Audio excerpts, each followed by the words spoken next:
Tadi Bapak bilang bahwa sebenarnya kegiatan ini sudah mulai diawasi oleh OJK, Bapepti, dan juga Bank Bank Indonesia, Indonesia. iya. Dan apa evaluasinya terhadap transisi otorisasi perdagangan produk berjangka komoditas ke OJK dan BI ini? Apa dampak positif dan negatifnya mungkin juga yang bisa dirasakan? Seharusnya ya lebih banyak dampak positifnya ya.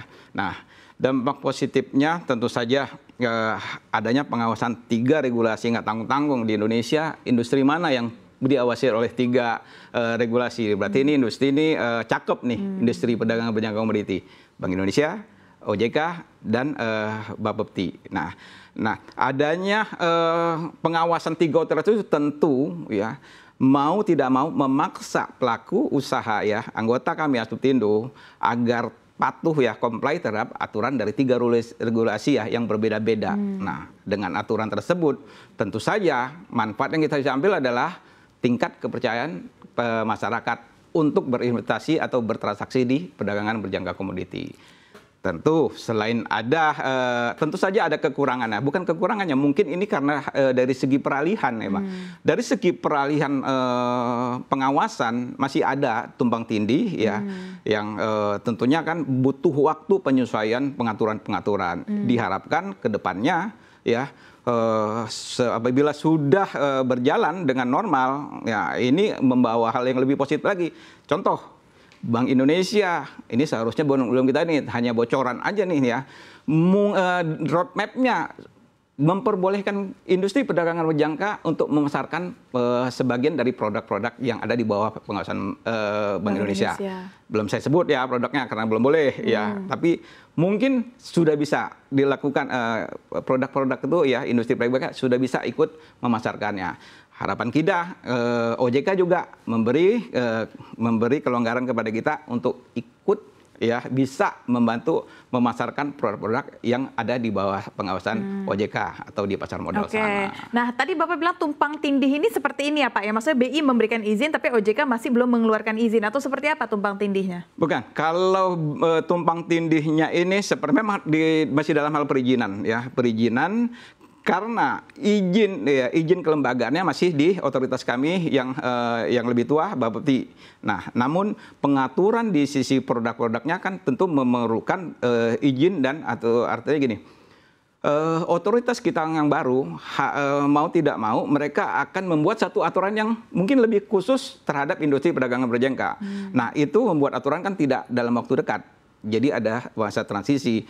Nah, di suatu sisi kami harus menjalankan bisnis ya, nasabah sudah terbiasa untuk bertransaksi atau nasabah-nasabah yang baru. Tapi izin yang ada di kelembagaan ini khusus untuk produknya sudah beralih ke otoritas yang baru. Nah, adanya hal yang tersebut tentu artinya sedikit menunda sementara ini ya, sampai akan ada keluar aturan-aturan baru yang sudah dikeluarkan oleh otoritas kita yang baru seperti BI dan OJK. Oke, dan bagaimana anggota menyikapi hal tersebut, Pak, anggota dari asosiasi? Anggota dari asosiasi yang menyikapi itu kami positif aja ya kan. Kalau bahasanya kita bilang kami sami'na wa ata'na, kami dengar, kami patuh, kami taat.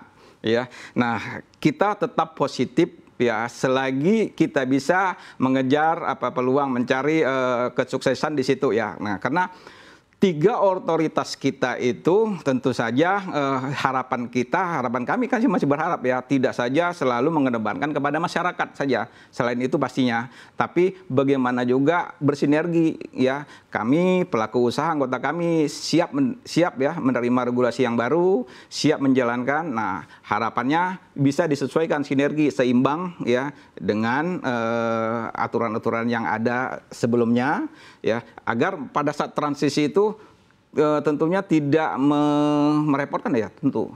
Mau tidak mau ada satu hal yang saya sampaikan juga, memang ada kos tambahan yang dikeluarkan lagi di situ ya. Kos tambahan di situ, nah tentunya selagi itu masih bisa ya mendapatkan peluang bagi kami, anggota-anggota kami, kenapa enggak? Toh ada yang mengatakan bahwasanya industri kami malah naik kelas. Nah, kita menyikapinya ini memang sedikit pasti ada kerepotan.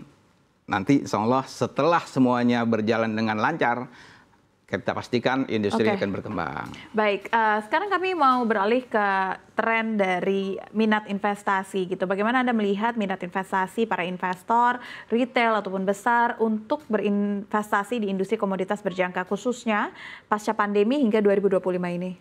Oke, di sini saya mau cerita ya di minat investasi.